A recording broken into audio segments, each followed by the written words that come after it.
Hello everyone, welcome back to my YouTube channel. आज की class में हम स्टार्ट करने जा रहे हैं हमारा नया topic redemption of preference share. तो सबसे पहले हमें ये पता होना चाहिए रिडम्पशन मतलब क्या होता है। रिडम्पशन मतलब रीपे करना और return of share money to share holder.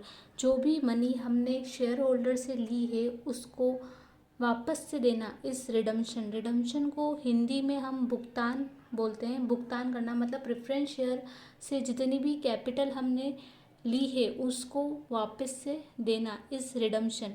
ठीक है, redemption of preference share. Preference share क्या होता है? तो प्रेफरेंस शेयर को पता ही होगा जैसे आपको कि दो प्रेफरेंस राइट होते हैं और इक्विटी शेयर के कंपैरिजन में दो राइट्स होते हैं। वो दो राइट्स कौन से होते हैं? सबसे पहले फिक्स्ड रेट से डिविडेंड पे किया जाता है, तो प्रेफरेंस शेयर को फिक्स्ड रेट से डिविडेंड दिया जाता है। और सेकंड राइट कौन सा है कि on the time of liquidations capital का रीपेमेंट किया जाता है। जब कंपनी लिक्विडेट हो रही होगी तब उनको प्रेफरेंस शेयर वाले को कैपिटल का पेमेंट पहले किया जाएगा। तो फर्स्ट जो प्रेफरेंस है सबसे पहले वो ये है कि डिविडेंड पे किया जाता है फिक्स्ड रेट से, और सेकंड ये है कि लिक्विडेशन के टाइम पे उनकी कैपिटल का पेमेंट पहले किया जाता है। ठीक है, और रिडम्पशन ऑफ प्रेफरेंस शेयर का जो सेक्शन है वो सेक्शन 55 है। अब अपन बात करते हैं प्रेफरेंस शेयर की ना। तो प्रेफरेंस शेयर दो तरह के होते हैं, एक रिडीमेबल नेचर के होते हैं और एक इरिडीमेबल नेचर के होते हैं। जब भी आप रिडीमेबल नेचर की प्रेफरेंस शेयर की बात करते हैं तो जो प्रेफरेंस शेयर होते हैं वो 20 ईयर्स के अंदर अंदर रिडीम हो जाने चाहिए। और in case of infrastructural company तो उस केस में 30 ईयर्स होता है। तो 30 ईयर्स के अंदर अंदर आपको अपना जो प्रेफरेंस शेयर है उसको रिडीम करना पड़ेगा। ठीक है, तो नॉर्मल जो केस है उसके अंदर रिडम्पशन 20 ईयर्स तक हो सकता है, और जो इंफ्रास्ट्रक्चरल कंपनी है उस केस में 30 ईयर्स तक हो सकता है। पर जो जो होता है मतलब रिडम्पशन जो होता है ना वो आफ्टर 28 ईयर के बाद जो 21st ईयर होगा उसके अंदर minimum 10% of such preference share redeem करने पड़ेंगे। मतलब 30 साल तक, तो इंफ्रास्ट्रक्चर कंपनी के केस में 30 साल ही होता है, बट वो 21st ईयर से अपन को 10% मिनिमम रिडीम करना होगा। ठीक है, अब कुछ पॉइंट्स है regarding redemption of preference share, वो हम रीड करते हैं कि क्या क्या कंडीशंस होती है, कैसे कैसे रिडीम किया जाता है, ये सब पढ़ते हैं। तो सबसे पहला पॉइंट है following points are to be consider. ठीक है, सबसे फर्स्ट पॉइंट है फुली पेडअप। तो जो प्रेफरेंस शेयर होता है वो फुली पेडअप होना चाहिए। अगर वो फुली पेडअप नहीं है तो उसको आप रिडीम नहीं कर सकते हो। ठीक है, अगर आप जैसे मैंने यहाँ लिखा है no preference share can be redeem unless they are fully paid up. Face value दे रखी है 10, कॉल्ड अप दे रखा है 8, company can't redeem the preference share. तो आपने फेस वैल्यू ऑफ शेयर कितनी दे रखी है? 10 दे रखी है। मंगाया कितना है? अभी तक 8 रुपये ही मंगाया, तो 2 रुपये जो है वो अनकॉल्ड अप है, तो आप अभी रिडीम नहीं कर सकते हो उसको। पहले आप 2 रुपये को भी मंगवाना पड़ेगा, उसके बाद आप प्रेफरेंस शेयर को रिडीम कर पाओगे। ठीक है, नेक्स्ट जो पॉइंट है वो है आउट ऑफ प्रॉफिट और न्यू इशू। तो जो प्रेफरेंस शेयर होता है उसको आप या तो आउट ऑफ प्रॉफिट से रिडीम कर सकते हो, जो भी प्रॉफिट होते हैं आपके कंपनी के, जनरल रिजर्व हो गया, फ्री रिजर्व हो गया, प्रॉफिट एंड लॉस अकाउंट का क्रेडिट बैलेंस हो गया, ये सारे जितने भी आपके प्रॉफिट होते हैं कंपनी के उससे आप रिडीम कर सकते हो। या फिर आप नई फ्रेश इशू कर सकते हो शेयर, नया new out of proceed of fresh issue of share, new shares issue करके भी आप आपके प्रेफरेंस शेयर को रिडीम कर सकते हो। नेक्स्ट पॉइंट है कैपिटल रिडम्पशन रिजर्व। जब भी हम प्रेफरेंस शेयर का रिडम्पशन करेंगे तो वो जो अमाउंट होगी वो किस अकाउंट में जाएगी? कैपिटल रिडम्पशन रिजर्व अकाउंट में। अब कुछ प्रॉफिट ऐसे होते हैं जो डिविडेंड के लिए यूज़ नहीं किए जाते और उनको हम कैपिटल रिडम्पशन रिजर्व अकाउंट में भी ट्रांसफ़र नहीं कर सकते। तो ऐसे कौन कौन से प्रॉफिट है जो कि डिविडेंड के लिए यूज़ नहीं किए जा सकते हैं? तो सबसे पहले मैंने इधर जो लिखा है ए पॉइंट में वो लिखा है जो डिविडेंड के लिए यूज़ नहीं किए जा सकते और कैपिटल रिडम्पशन रिजर्व अकाउंट में भी ट्रांसफ़र नहीं होंगे। और इधर लिखे हैं जो यूज़ कर सकते हैं, सॉरी सॉरी सॉरी, यहाँ पे मैंने लिखे इनको डिविडेंड के लिए यूज़ किया जा सकता है और इनको डिविडेंड के लिए यूज़ नहीं किया जा सकता है। ठीक है, तो डिविडेंड के लिए क्या क्या यूज़ किया जा सकता है? Surplus of statement of profit and loss account, general reserve account, reserve fund account, dividend equalisation fund, insurance fund, workmen's compensation fund, workmen's accident fund और वॉलंटरी डिबेंचर रिडम्पशन फंड। ये सारे फंड जो होते हैं वो हम यूज़ कर सकते हैं डिविडेंड को डिस्ट्रीब्यूट करने के लिए। तो इनको हम CRR अकाउंट में ट्रांसफ़र भी कर सकते हैं। जब हम रिडीम करेंगे प्रेफरेंस शेयर को तो हम CRR अकाउंट बनाते हैं और उसमें प्रॉफिट को ट्रांसफ़र करते हैं। ठीक है, अब कुछ पॉइंट्स ऐसे, कुछ प्रॉफिट ऐसे होते हैं जो कि यूज़ नहीं किए जा सकते हैं, किस लिए? डिविडेंड को डिस्ट्रीब्यूट करने के लिए। तो डिविडेंड को डिस्ट्रीब्यूट करने के लिए कौन कौन से प्रॉफिट का यूज़ नहीं होता है?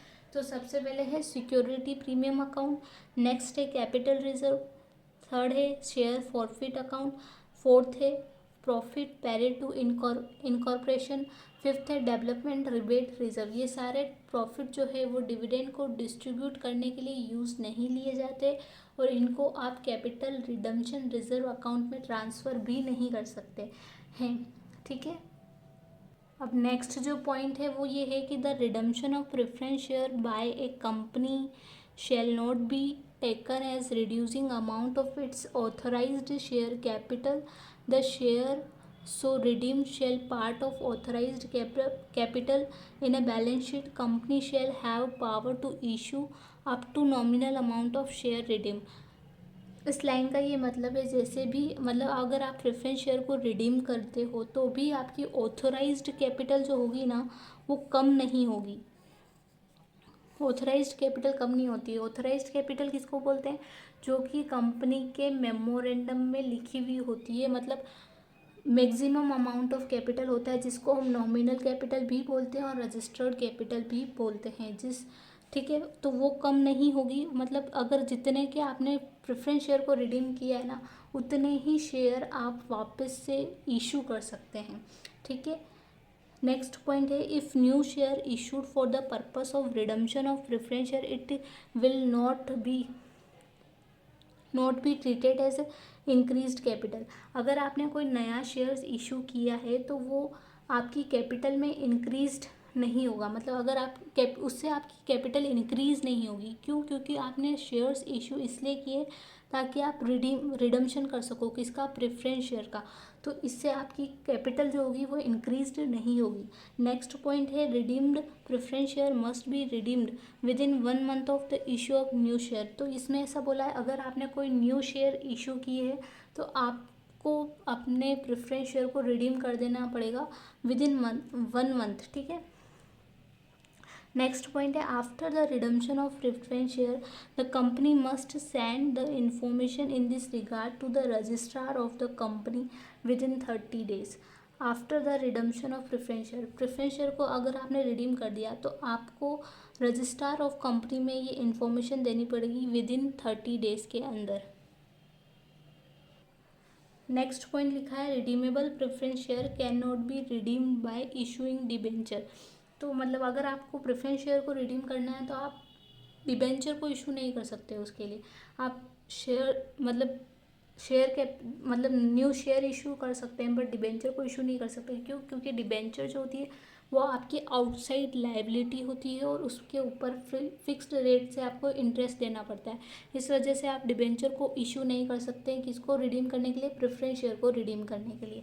अब कुछ जनरल एंट्री है regarding preference share redemption of preference share के लिए। तो सबसे पहले आपको अगर अपने प्रेफरेंस शेयर को रिडीम करना होगा तो आपको कुछ पैसों की रिक्वायरमेंट होगी। तो अगर आपके पास इन्वेस्टमेंट है तो उसे आप बेच देंगे। तो सबसे फर्स्ट एंट्री जो होती है bank account debit, profit and loss account debit to investment. ये जो प्रॉफिट एंड लॉस अकाउंट है अगर इन्वेस्टमेंट को आपने कम प्राइस पे बेचा है तो आपका लॉस हो जाएगा। इस वजह से आप प्रॉफिट एंड लॉस अकाउंट जो है वो डेबिट कर देंगे। सपोज आपका इन्वेस्टमेंट है 18,000 का, ठीक है, आपने उसको बेच दिया है 15,000 का। तो 3000 जो होंगे वो क्या हो जाएगा, आपका लॉस हो जाएगा, तो profit and loss account debit हो जाएगा। ठीक है, नेक्स्ट एंट्री है, अगर आप नए शेयर्स इशू करते हैं रिडीम करने के लिए प्रेफरेंस शेयर को, तो सबसे पहले एंट्री क्या होती है, bank account debit to share capital account और to security premium account. Security premium तभी आएगा जब आपने उनको प्रीमियम पर इशू किया है, जब आपने शेयर्स को प्रीमियम पर इशू किया है तभी आप सिक्योरिटी प्रीमियम अकाउंट लिखेंगे। नेक्स्ट एंट्री होती है जब आप प्रेफरेंस शेयर को ड्यू करते हैं। ठीक है, तो percentage redeemable preference share capital account debit, premium on redemption account debit to preference share holder. ये प्रीमियम जो होगा वो हमारे लिए लॉस होगा क्योंकि हम प्रेफरेंस शेयर को फेस वैल्यू से ज़्यादा पर रिडीम कर रहे हैं। ठीक है, तो ये इसलिए डेबिट हुआ है क्योंकि यहाँ पे ये हमारा नुकसान है। ठीक है, बीइंग नरेशन लिखा हुआ है, being percentage preference share holder due. अब हम प्रेफरेंस शेयर को पैसे दे देंगे तो एंट्री क्या होगी, preference share holder account debit to bank account. Next है, जो भी हमारा नुकसान हुआ है उसको हम कहाँ पे ट्रांसफ़र करते हैं, प्रॉफिट एंड लॉस अकाउंट में, तो उसकी एंट्री करेंगे profit and loss account debit to premium on redemption account. ठीक है, ये जो लॉस हुआ था प्रीमियम ऑन रिडम्पशन उसको हमने प्रॉफिट एंड लॉस अकाउंट में ट्रांसफ़र कर दिया है। अब ये सिक्स्थ एंट्री है और ये होगी मैंडेटरी है, जो भी हमारा प्रॉफिट होगा, जो भी फ्री रिजर्व होंगे उसको हम कैपिटल रिडम्पशन रिजर्व अकाउंट में ट्रांसफ़र कर देंगे। तो एंट्री क्या पास होगी, free reserve account debit to capital redemption reserve account. ठीक है, और यहाँ पे जो अमाउंट आएगी वो क्या होगी, face value of redeemable preference share minus face value of fresh issue of share, यहाँ पे वो अमाउंट आएगी। और जो कैपिटल रिजर्व होता है उसका यूज़ सिर्फ अपन बोनस शेयर को इशू करने के लिए कर सकते हैं, है ना। कैपिटल रिडम्पशन रिजर्व का यूज़ सिर्फ बोनस शेयर को इशू करने के लिए किया जा सकता है, ये बहुत इम्पोर्टेंट है। ठीक है, इसको आप याद रखना या फिर ध्यान में रखना। ठीक है, तो यहाँ तक मैंने आपको सारे प्रोविज़न बता दिए कैसे अपन रिडम्पशन कर सकते हैं प्रेफरेंस शेयर का। अब एक उससे रिलेटेड एक क्वेश्चन कर लेते हैं। क्वेश्चन है, एक company decide to redeem face value of 5 lakh 9% preference share at a 10% premium, 20,000 equity share of 10 each are issued at a premium of 5%. For the purpose of redemption, the credit balance of profit and loss account is 12,30,000। ठीक है, सबसे पहले entry क्या होती है, अगर आपके पास investment होता तो आप उसको बेचने की एंट्री करते, लेकिन इस क्वेश्चन में इन्वेस्टमेंट नहीं दिया हुआ है तो अपन सबसे पहले वो शेयर्स इशू करने की एंट्री करेंगे। तो bank account debit to share capital account to security premium account. अब यहाँ पे लिखा हुआ है 20,000 equity share of 10 each are issued at a premium of 5%। ठीक है, तो bank account debit to share capital 20,000 multiply 10 रुपये का एक था, 20,000 के इक्विटी शेयर थे और 10 रुपये का एक था, मल्टीप्लाई करेंगे तो कितनी अमाउंट आएगी, 2 लाख। और इसको 5% प्रीमियम पर इशू किया है तो टू सिक्योरिटी प्रीमियम 10,000 आएगा और बैंक अकाउंट में 2,10,000 आ जाएगा। ठीक है, उसके बाद हम करेंगे प्रेफरेंस शेयर के ड्यू होने की entry. 9% preference share account debit premium on redemption of preference share account debit to preference share holder. ठीक है, 5 लाख का प्रेफरेंस शेयर दे रखा है और ये 10% प्रीमियम पर है, तो 5 लाख का 10% कितना हो जाएगा, 50,000। और प्रेफरेंस शेयर होल्डर को अपन को कितना पे करना है, 5,50,000। अब नेक्स्ट उनको पेमेंट करने की एंट्री होगी preference share holder account debit to bank account 5,50,000। अब जो भी हमारा लॉस हुआ है उसको हम कहाँ ट्रांसफ़र करते हैं, प्रॉफिट एंड लॉस अकाउंट में। तो लॉस कौन सा होता है, जो प्रीमियम हमने दिया है रिडम्पशन पर प्रेफरेंस शेयर को, वो हमारा लॉस है। तो profit and loss account debit to capital profit and loss account debit, इसकी एंट्री ये sorry profit and loss account debit to premium on redemption of preference share 50,000। और यहाँ जो एंट्री की है वो फ्री रिजर्व को अपन ने कैपिटल रिडम्पशन रिजर्व अकाउंट में ट्रांसफ़र किया है। तो profit and loss account debit to capital redemption reserve account. तो यहाँ पे कैसे अमाउंट 3 लाख कैसे आया, तो face value of redeemable preference share कितनी है, ये फेस वैल्यू है प्रेफरेंस शेयर की, तो 5 लाख है। माइनस करते हैं face value of equity share, face value equity share की कितनी है, ये रही 2 लाख, तो 5 lakh minus 2 lakh is equals to 3 lakh आ जाएगा। ठीक है, ये पूरा कंप्लीट क्वेश्चन हो गया। इसमें बस ये पाँच ही एंट्री करनी थी, तो ये पूरा क्वेश्चन हमने कर लिया है। अब एक क्वेश्चन और दिया हुआ है मैंने इधर साइड में कि एक कंपनी है 1,20,000 10% redeemable preference share of 10 each issue करती है एट ए 15% प्रीमियम पर। बैलेंस शीट में डिस्क्लोज्ड है बैलेंस ऑफ, ये security premium 1,40,000, general reserve 4 lakh, profit and loss का बैलेंस दे रखा है 1 लाख, कैपिटल रिजर्व दे रखा है 2 लाख का। Find out the amount of new equity share required to be issued for the redemption of preference share. अब इस क्वेश्चन को कैसे करना है, तो देखिए मैंने आपको एक टॉपिक पढ़ाया था जिसमें हमने ये बोला था कि डिविडेंड के लिए कौन कौन से प्रॉफिट होते हैं जो अवेलेबल होते हैं, या फिर डिविडेंड ऐसे कौन से प्रॉफिट होते हैं जो जिसको यूज़ नहीं कर सकते हम डिविडेंड को डिस्ट्रीब्यूट करने के लिए। यहाँ पे हमें दिया हुआ है कैपिटल रिजर्व, क्या ये यूज़ होता है डिविडेंड के लिए, तो मैंने पीछे लिस्ट दी हुई थी, तो कैपिटल रिजर्व जो है वो डिविडेंड को डिस्ट्रीब्यूट करने के लिए यूज़ नहीं कर सकते, तो ये नहीं आएगा। और सिक्योरिटी प्रीमियम के कुछ रेस्ट्रिक्टेड यूज़ होते हैं, उन इस वजह से भी सिक्योरिटी प्रीमियम नहीं आएगा। ठीक है, तो amount of redemption of preference share कितनी है, 1,20,000 को मल्टीप्लाई कर देंगे 10 से, ठीक है, तो 12 लाख आ जाएगा।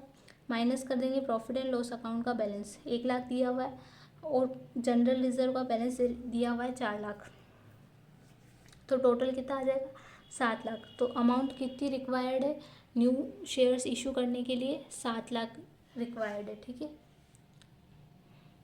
ये कैपिटल रिजर्व इसलिए नहीं लिया है क्योंकि ये यूज़ नहीं कर सकते, और सिक्योरिटी प्रीमियम भी यूज़ नहीं कर सकते, बचा सिर्फ प्रॉफिट एंड लॉस अकाउंट और जनरल रिजर्व अकाउंट, और बस हाँ ये दोनों ही बचे, इन दोनों का ही यूज़ कर सकते हैं। उसके बाद इन दोनों को लेस करने के बाद जितनी भी अमाउंट बचेगी, इन दोनों को लेस करने के बाद जितनी भी अमाउंट बचेगी उतने के नए शेयर्स इशू हो जाएंगे प्रेफरेंस शेयर को रिडीम करने के लिए।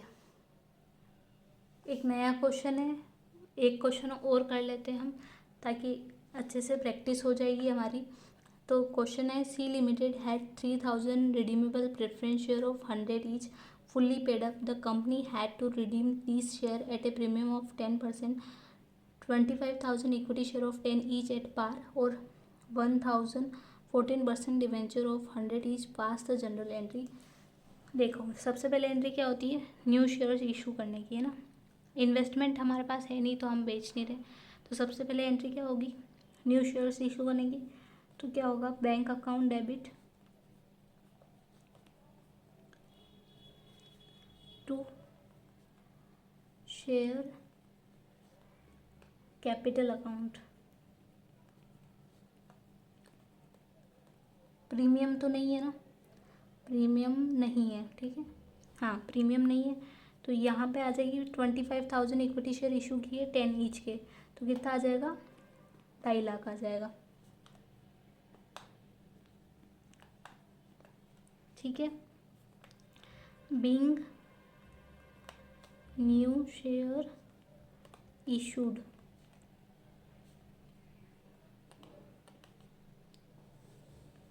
अब नेक्स्ट एंट्री क्या है, हम प्रेफरेंस शेयर को ड्यू करेंगे। प्रेफरेंस शेयर को ड्यू करने की एंट्री क्या होती है, percentage redeemable preference share account debit, ये प्रीमियम पर है, रिडीम कर रहे हैं हम प्रीमियम पर, तो and premium on redemption account debit to preference share holder, कितना आएगा 3,000 के रिडीमेबल प्रेफरेंस शेयर है और 100 ईच है, तो 3 लाख आ जाएगा इधर। और इनको 10% प्रीमियम पर रिडीम करेंगे तो 3 लाख का 10% आ जाएगा 3,30,000। तो प्रेफरेंस शेयर को हमें कितना पैसा देना है? 3,30,000। ठीक है, नेक्स्ट एंट्री क्या होती है? नेक्स्ट एंट्री क्या होती है? प्रेफरेंस शेयर होल्डर को हम पैसे दे रहे हैं। Preference share holder account debit to bank. ठीक है, 3,30,000, 3,30,000। ठीक है, नेक्स्ट जो एंट्री होगी वो क्या होगी? प्रॉफिट एंड लॉस अकाउंट में हम ट्रांसफ़र कर देंगे किसको? इस लॉस को। Profit and loss account debit to premium on redemption of preference share 30,000, 30,000।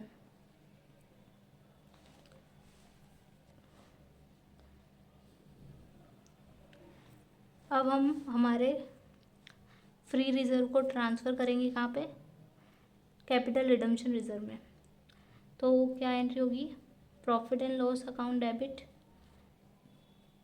To capital redemption reserve account. यहाँ कितना अमाउंट आएगा? देखो, face value of preference share कितनी थी? 3 लाख। तो 3 लाख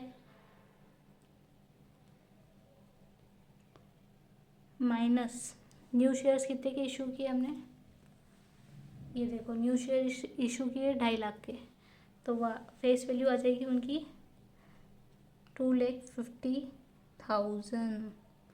तो हमने अपने कैपिटल रिडम्पशन रिजर्व अकाउंट में कितने डालने हैं? 50,000 डालने हैं। अब देखो, क्वेश्चन में यहाँ लिखा हुआ था 1,000 14% डिबेंचर ऑफ 100 ईच।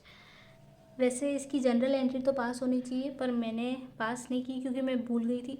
इसकी जनरल एंट्री होगी bank account debit to 14% debenture, same as it is होगी। पर ना हमने एक पॉइंट लिखा था कि डिबेंचर इशू नहीं किए जाते प्रेफरेंस शेयर को रिडीम करने के लिए, तो इस वजह से इस डिबेंचर का कोई यूज़ नहीं किया है पूरी जनरल एंट्री में कहीं पे भी, क्योंकि debenture is not use for redemption of preference share. Entry आप जरूर पास कर देना, bank account debit to 14% debenture. ठीक है, अब कुछ सेक्शन है, मतलब कुछ रूल है। ये सेक्शन 55 क्या बोलता है उस अकॉर्डिंग ये मैं बता देती हूँ। सबसे पहले इसमें सेक्शन 55 जो है वो ये बोलता है required minimum number of share to be issued. कैसे हम निकालेंगे, मतलब मिनिमम नंबर ऑफ़ शेयर अगर हमें क्वेश्चन में निकालने होंगे तो हम कैसे निकालेंगे? According to section 55। तो अकॉर्डिंग टू सेक्शन 55 सबसे पहले हम चेक करेंगे free reserve available after adjusting premium on redemption. जैसे आपके पास जनरल रिजर्व दे रखा है 200 का, प्रॉफिट एंड लॉस अकाउंट का बैलेंस दे रखा है 300 का, राइट। फिर आपको प्रीमियम देना है रिडम्पशन पर, ये सब अज्यूम किया हुआ है मैंने, ये सारी अमाउंट। मान लो आपको प्रीमियम देना है रिडम्पशन पर 150 रुपये, तो आप फ्री रिजर्व में से आप इसको एडजस्ट कर लेंगे। 500 माइनस 150 इज इक्वल्स टू 350 बच जाएगा। तो मिनिमम प्रोसीड कितनी हो जाएगी? 350 हो जाएगी। और 350 हो जाएगी divided by face value of share. जो भी फेस वैल्यू दी हुई होगी क्वेश्चन में उससे आप डिवाइड कर देंगे तो आपके नंबर्स ऑफ शेयर्स आ जाएंगे। ठीक है, सेक्शन 55 क्या बोलता है कि जो भी आपके फ्री रिजर्व है उसको आप पहले एडजस्ट कर लेना आपके प्रीमियम ऑन रिडम्पशन पे। उसके बाद जो भी नेट प्रोसीड बचती है उसको आप फेस वैल्यू ऑफ शेयर से डिवाइड कर दोगे तो आपको नंबर्स ऑफ शेयर कितने इशू करने हैं, मिनिमम कितने इशू करने हैं वो आ जाएंगे। और एक कंडीशन और होती है, minimum fresh issue of share to be provide fund for redemption. ठीक है, प्रोवाइड कितने मिनिमम शेयर्स फ्रेश इशू करने पड़ेंगे, provide funds for the redemption की लाइन लिखी हुई होगी, है ना। तो face value of preference share plus premium on redemption. मान लो आपका फेस वैल्यू है 100 रुपीज़